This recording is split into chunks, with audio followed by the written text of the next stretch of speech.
আলহামদুলিল্লাহ, আগামী বৃহস্পতিবার গায়ে হলুদ, শুক্রবার বিয়ে, দোয়া করো। অসম্ভব। আমি তোমাকে পছন্দ করে আমি তোমাকে বিয়ে করব। কি? আমি নিজে বিয়ে না করে আমার ছোট বোনকে বিয়ে করাইতেছি, আর সেই তুমি আমার ছোট বোনকে বিয়ে করতে আসছো? মা, এই বিয়ে হবে না, কারণ এই ছেলেকে আমি পছন্দ করি, ওকে আমি বিয়ে করব। কিন্তু সেতু, আমি তো মিতুকে বিয়ের জন্য পছন্দ করে ফেলছি। আর সেতু, আমি তো তোমাকে পছন্দ করি। আর আমার পছন্দ হয়েছে ছোট মিয়াকে। বড় মিয়ার সাথে আমার বিয়ে না হয়ে ছোট মিয়ার সাথে আমার বিয়ে হলে ভালো হইতো। না মিতু, বড় মেয়ে তোমাকে পছন্দ করছে, তোমার বিয়ে বড় মেয়ের সাথেই হবে। ফালতু কথা একদম বলবা না। বড় মিয়াকে আমি পছন্দ করি, ওকে আমি বিয়ে করব। তুমিও ফালতু কথা বলবা না। ছোট মেয়ে তোমাকে পছন্দ করে, বিয়ে হলে ছোট মেয়ের সাথে তোমার বিয়ে হবে। আমি করবো মিতুকে বিয়ে।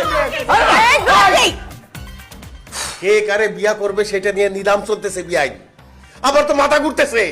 এই তোরা যা তো, কে কারে বিয়া করবি নিজের সিদ্ধান্ত নে। যা যা কইতেছি। সিদ্ধান্ত হয়েই তো গেছে, আমার সাথে বিয়ে তো ঠিক হয়ে গেল।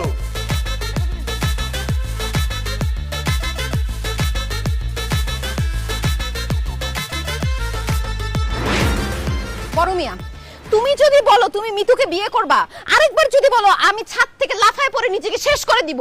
ছোট মিয়া, তুমি যদি আরেকবার বলো তুমি আমার আপুকে বিয়ে করবে, আমিও ছাদ থেকে লাফায় পড়ে নিজেকে শেষ করে দিব। আমি কি করবো বলো? আমি তো তোমার আব্বুকে ভালোবাসি, আমার মন প্রাণ দেহ সব তোমার আব্বুকে দিয়ে বসে আছি আমি।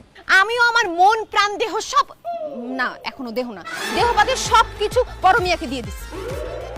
আসলে মানুষ যা চায় তা পায় না, সেটা আবার প্রমাণ হইল। এদিকে আমি চাই মিতুকে, মিতু চায় ছোট মিয়াকে, ছোট মিয়া চায় সেতুকে, সেতু আবার চায় আমাকে। আরে জীবন, কেন মানুষের সাথে করো এমন? আচ্ছা বড় মিয়া, তাহলে এটা সমাধানটা কি? সমাধান হইতেছে তোমাকে ছ্যাঁকা খাইতে হবে। আমাকে ছ্যাঁকা খাইতে হবে?